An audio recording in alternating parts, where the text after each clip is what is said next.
Leave ദുരുപയോഗം ചെയ്താൽ സൗദിയിൽ 1,00,000 റിയാൽ പിഴയും 1 വർഷം തടവും. എന്താണ് ഈ സിക്ക് ലീവ്? അസുഖബാധിതരായ ജീവനക്കാർക്ക് ശമ്പളത്തോടു കൂടി നൽകുന്ന ലീവിനെയാണ് സിക്ക് ലീവ് എന്ന് പറയുന്നത്.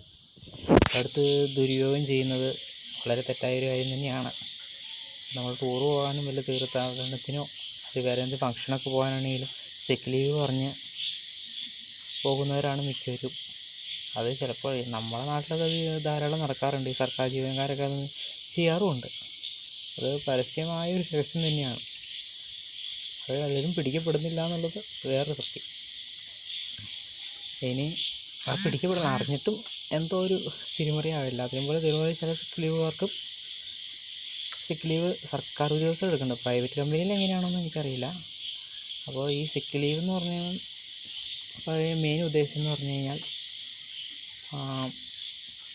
ജീവനക്കാരുടെ വിറ്റുവരവ് കുറയ്ക്കാനും, അത് അസുഖബാധിതരായ ജീവനക്കാരുടെ വിറ്റുവരവ് കുറയ്ക്കാനും, അവരുടെ ഉൽപ്പാദനക്ഷമത വർദ്ധിപ്പിക്കാനും, ജോലി സ്ഥലത്തും സമൂഹത്തിലുമൊക്കെ രോഗവ്യാപനം കുറയ്ക്കാനും വേണ്ടി നൽകുന്ന ഒരു ലീവാണ്.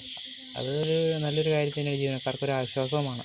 ഇത് നമുക്കെന്തെങ്കിലും പറ്റിക്കഴിഞ്ഞ് ഇവിടുന്ന് അത്രയും ദിവസത്തെ ശമ്പളം അങ്ങ് പോകും ജോലി ചെയ്തില്ല. പക്ഷെ നമുക്കൊരു സിക്ക് ലീവ് കിട്ടുവാണെങ്കിൽ കുറച്ച് മൊത്തം കിട്ടില്ല, എന്നാലും കാൽഭാഗമെങ്കിലും നമ്മുടെ അക്കൗണ്ടിലേക്ക് എത്തും. മറ്റ് പ്രൈവറ്റ് സ്ഥാപനങ്ങളിലും ഉണ്ട്. അപ്പോൾ അത് ഇങ്ങനെ ദുരുപയോഗം ചെയ്യുന്നത് അത്ര നല്ല കാര്യമൊന്നുമല്ല. അത് നമ്മുടെ വീട്ടിലിങ്ങനെ ഇപ്പോൾ നല്ല കാര്യമാണ്. നമുക്ക് വേറെ അത്യാവശ്യം ഒന്ന് ലീവ് എടുത്ത് പോകാം തീർച്ചയായിട്ടും. പക്ഷെ എന്നിരുന്നാലും ഈ സൗദിയിലൊക്കെ വർക്ക് ചെയ്യുന്നവർ സിക്ക് ലീവ് കിട്ടാത്തതുകൊണ്ടായിരിക്കും ഇങ്ങനെ ചെയ്യുന്നത്. എന്നാലും അത്യാവശ്യം നല്ലൊരു കാര്യം തന്നെയാണ്. നമ്മുടെ നാട്ടിലും ഒരു നിയമം അങ്ങനെയൊക്കെ വരണം.